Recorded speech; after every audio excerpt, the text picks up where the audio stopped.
We've got some breaking news for you. Bad news for Donald Trump, who announced on Truth Social that he has received yet another target letter, basically a letter letting him know that he is the target of an investigation. In this particular case, it is once again from the special counsel, Jack Smith, and it apparently is in connection with his investigation into efforts to overturn the results of the election in 2020. This means, without confirming, and bear in mind this is all coming from Donald Trump and his sources, that he is the target of the investigation and he is likely to be indicted. There's still a lot that we don't know. Attempts to get Jack Smith so far to comment on it have not been returned. It is possible he'll do some sort of press conference. That's generally how this has gone in the past. And two people close to Mr. Trump have confirmed that he did receive the letter. For whatever that's worth, they are people who keep close to Donald Trump, so bounds of reason on them, but it is not impossible to believe. Now, this would mark the second time that Mr. Smith has notified Mr. Trump that he's a target in a federal investigation. You might recall back in June when this happened in relation to the classified documents. That resulted in 37 criminal counts. There could be more, covering 7 different violations of federal law. So this does not necessarily mean that it's going to lead to that same sort of severity or number of charges. It might not lead to charges at all.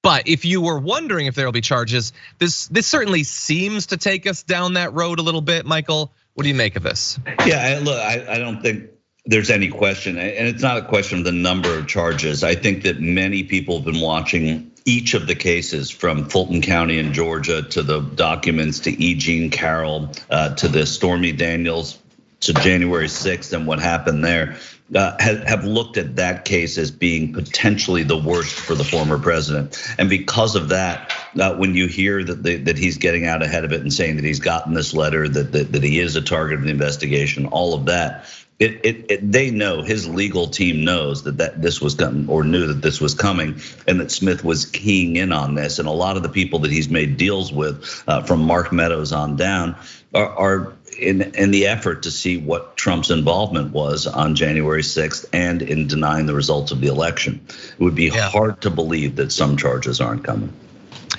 Fingers all the way crossed on that. So, as I alluded to, it is not clear what aspect of the investigation into the election that this is actually targeting him for.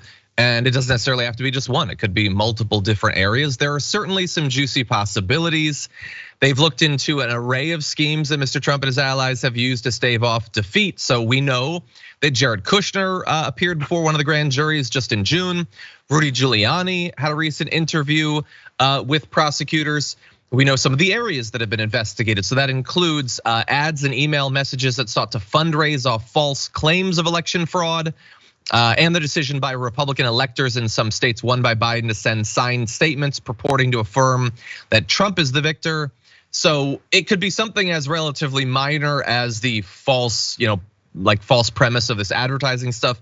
If that's all they ended up targeting him on, that would seem like not nearly enough. But then you also have the false elector scheme. We know that's been a big part of their interviews.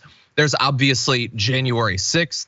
That could potentially be a part of it. Perhaps the pressure campaign on Mike Pence, the threats that were made there. It's really hard to say for sure. Most of these, I think, though, they would instantly be harder to prove than the classified document stuff, which I think is about as cut and dried as is possible legally.